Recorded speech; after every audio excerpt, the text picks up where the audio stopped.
Hi everyone. Okay, I'm going to try that again because I think I might have just broadcasted a video with no sound. So sorry if you watched before and I was just like miming. Still very new to Periscope and still getting used to it.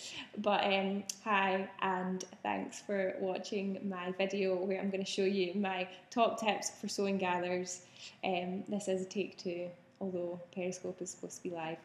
Anyway, okay, so if you don't know me, if you're new to Periscope, I'm Lauren and I love sewing my own clothes and I own a fabric shop in Birmingham, so I make stuff all the time.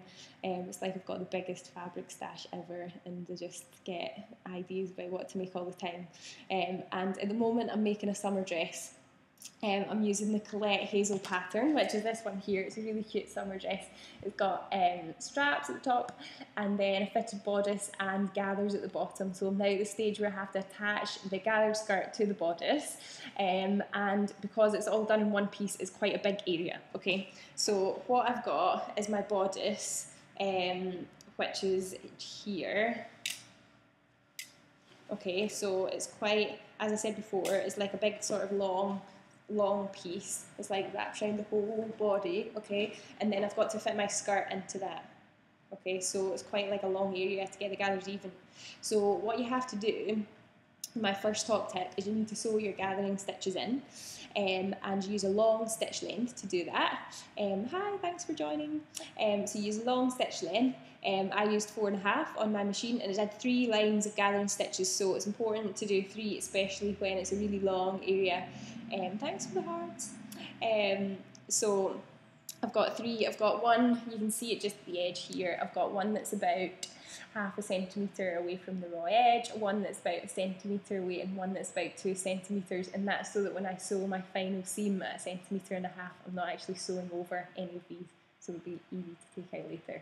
So my first top tip for putting gathers into your clothes is to use a different coloured bobbin thread because it's much easier to see and easier to pull out.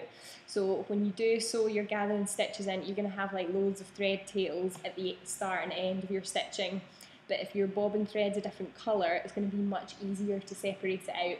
So if you, I used red just so I could see it really easily, so then you know that you're just going to be pulling on the red threads. Okay, so you just get a good hold of them and then you move the fabric along. So I've put some gathers in already and I've basically not really worried about where they are. I've just kind of put them in, shoved them in, and I'm going to even them out later. Try not to let your gathers build up too much at one place. Always sort of move them along your fabric. If they all bunch up too tight together, then there's a tendency for the threads to snap and break. Okay, so once I've got some gathers just to work with, you know, I've not worried about it yet, like getting them even or anything, then it's time to attach them to my bodice. So what I'm going to do is, instead of thinking I've got this whole area of gathers here to attach to my whole big bodice bit, it's like quite a long area to get it even, is you've got to just split it up. So I'm going to match up the centre points and I'm going to match up the side seams as well to split it into sections. So right sides together, I'm going to match the centre point of my skirt, and what I did was, while I was cutting the skirt out, I put just a little snip just at the centre point so I'd know where it was, I could find it later, and I'm going to match that up with the centre point of my bodice and pin that in place. Then you want to pin your side seams here. Okay, so side seam to side seam, and then put a pin in that. Same at the other side. So you're just getting some landmarks that you know you want to be together, and then you're going to even it all out in between afterwards. Okay. So side seams are together, and then I'm going to put my centre back edges together as well. So now, instead of one big long length that I've got to try and fit together, I've got 4 separate sections, and I'm just going to worry about one section at a time. So I'm going to do the centre ones first. So I've got my side seam and centre point together, and then just in that area I want to try and even out the gathers. So it actually looks like I've maybe got a bit too much at the moment, so you can just push out some of them to the side. Okay, so then just make sure it's flat, and what we want to make sure that the raw edges still stay together.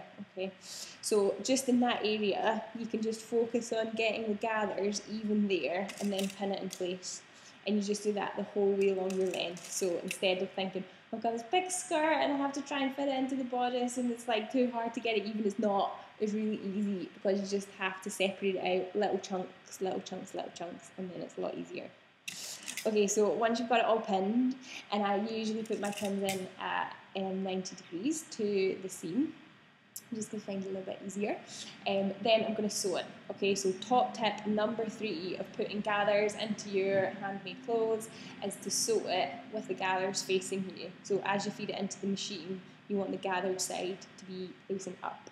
It's much easier to control them. So it means that as you're feeding it in the machine, you can be doing like this kind of thing, like smoothing it out, making sure the gathers aren't getting all caught up, and it's like nice and even.